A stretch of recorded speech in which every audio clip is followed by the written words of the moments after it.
Hi, this is Kara Delmar from Hawthorne Elementary School, and I am going to do a quick tutorial on how to get started when you're proctoring the Smarter Balance Assessment. And so when you log into the website, you're going to go to Test Administrators, click on that. It's going to take you to the next page. You're going to go down one column over, one row down to Test Administration. Click on that. Now at this spot, you're going to want to have your email and your username to be able to do the SBAC assessment. Be sure that when you're going to the computer lab or when you're ready to test your students that you have those with you because you're going to need to type those in real quickly. In fact, when you walk into the computer lab, I would make sure that this is the first thing that you do. You get on, put in your email, your username and your password so that you're ready to go.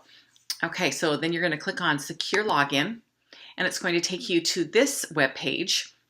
And at this time, your students are sitting at their computers and they are logging on to the locked browser. And they can already type in their first name. It needs to be typed in exactly how it's written on their card that you've given them. And they can type in also their ID number, which you've already given to them. So you're at this web page here. My computer has to get out of I have some block up poppers. There we go. So up here, first you're going to choose your session.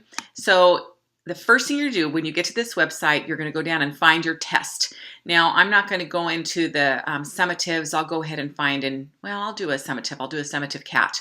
So I'm going to click on summative cat. And let's say I want to do it for, this is grade 3 ELA summative cat. That's the computer adaptive test. So I'm going to click on that and I'm going to click on start session.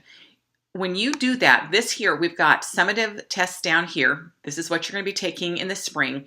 The interim tests are what you're going to take throughout the school year to give your students an opportunity to practice taking a computer-based, a computer adaptive test.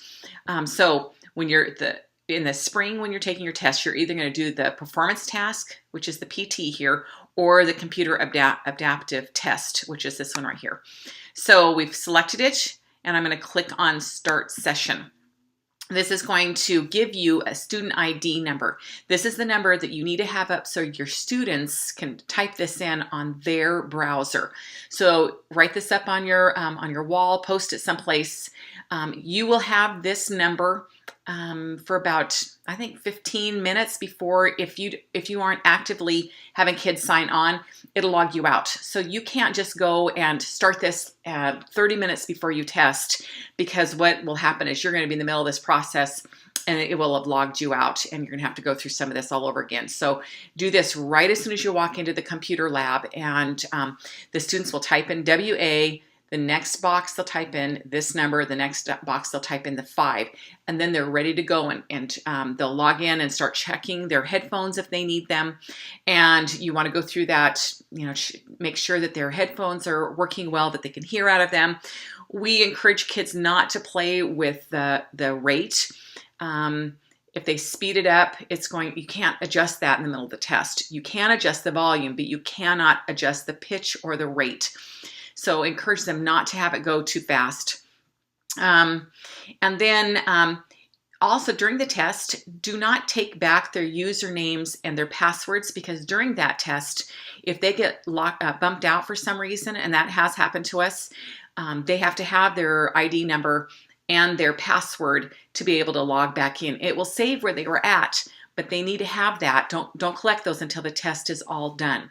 One of the other things that I don't have this up on my screen, so I can't show you, but every now and then I would have them save their work, especially if they're doing word processing. We did have one third grader who he was kind of messing around with the tools when he was doing typing a three paragraph essay for a third grader. That's a lot of work. He was messing around with the text, how he can format his text, and he lost everything.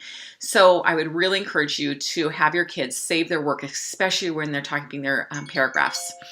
One last thing that I want to share with you before I finish this up is when your students are logging on, as they get logged in, you're going to have a list over here to the right where it's their names will start popping up there. And to get them approved, you click on the button up here that says approvals. Now you can click on them one at a time, but it was really nice just to click all of them, like a big bulk of them. So click on approvals, and then you'll see, like, if you know that you've got 18 kids that have walked into the computer lab that day, if you only have 17 kids that are waiting for approval, then you know that you need to approve. You've got somebody that's having a hard time logging on. The other thing that I'll tell you about, but I can't show you because I don't have students logging in, is you'll be able to see on right where in the middle of the screen down below, you'll be able to see what number your student is on. So you'll be able to look at your computer and have an idea of how fast your kids are going through the test. If you have a child that is going through the test in lightning speed, you know you have a problem. Go over and monitor that student, ask them to slow down. Just kind of keep an eye on that child because they are probably not giving their best effort. That is about everything I have to share with you today. So I sure hope this was helpful, and great. Have a good time doing your Smarter Bounce assessments.